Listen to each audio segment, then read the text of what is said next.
right. So our first goal is create an Excel file. Um, we have free access to Microsoft Word.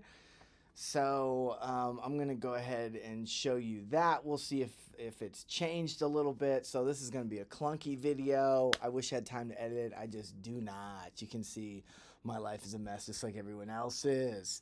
So we'll get back to this in a second. We'll click on here, office.com.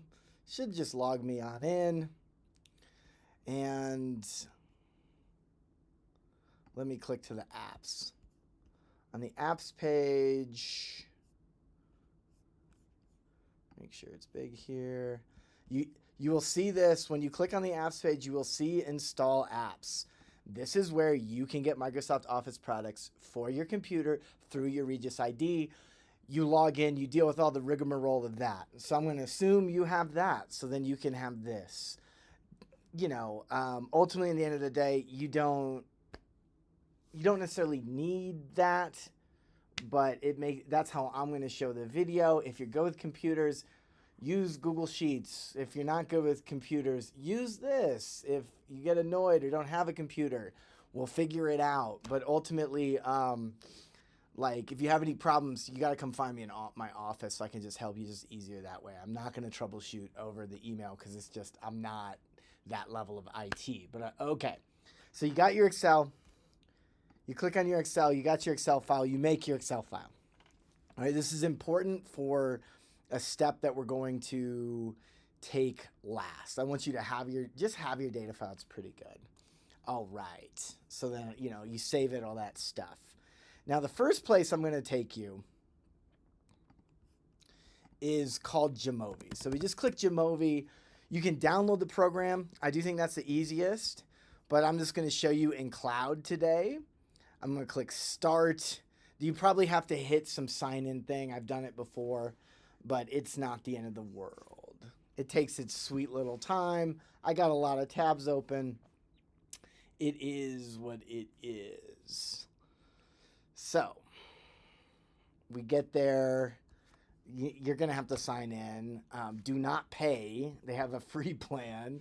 It's no big deal. And then eventually you see this screen. And it's a little laggy, so don't expect it to be super quick. So it's starting my session, taking its time, because it knows I'm recording a video, I think, and it's not a fan. All right.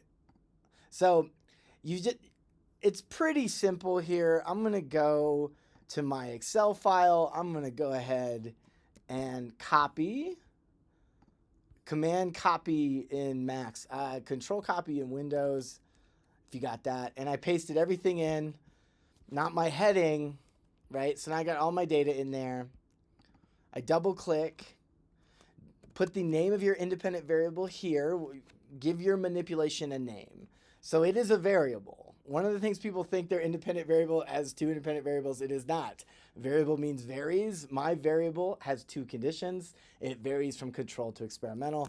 I'm just going to call mine independent variable since I didn't run a study. And you should have a name there. That's not independent variable. And this is dependent variable. All right. The one thing that I want to change, so I double click here, tells me the type of variable it is. I'm going to change that to continuous. That just means it's numbers. Don't worry about it too much. Now, I'm going to want to run a t-test, and I'm going to explain to you what it means in class. I'm going to show you how to get it. T-test, independent samples t-test. My dependent variable goes here. It got laggy with me once when I was doing this. So my independent variable goes there. This is great for a stats class. If you have to calculate things by hand, I'm sure they have something for you. And click that effect size button. And go, and that's all I want you to click for now. You can click descriptive plots. This is not the plot I'm going to want you to use. I'm going to show you that in the next video. This is how you do your analysis. Your analysis is done. Actually, one more step, click descriptives, because that gives us our means, our medians, our standard deviations, and our standard errors. More on that to come, but that is the end. That is what you need to do to get your data.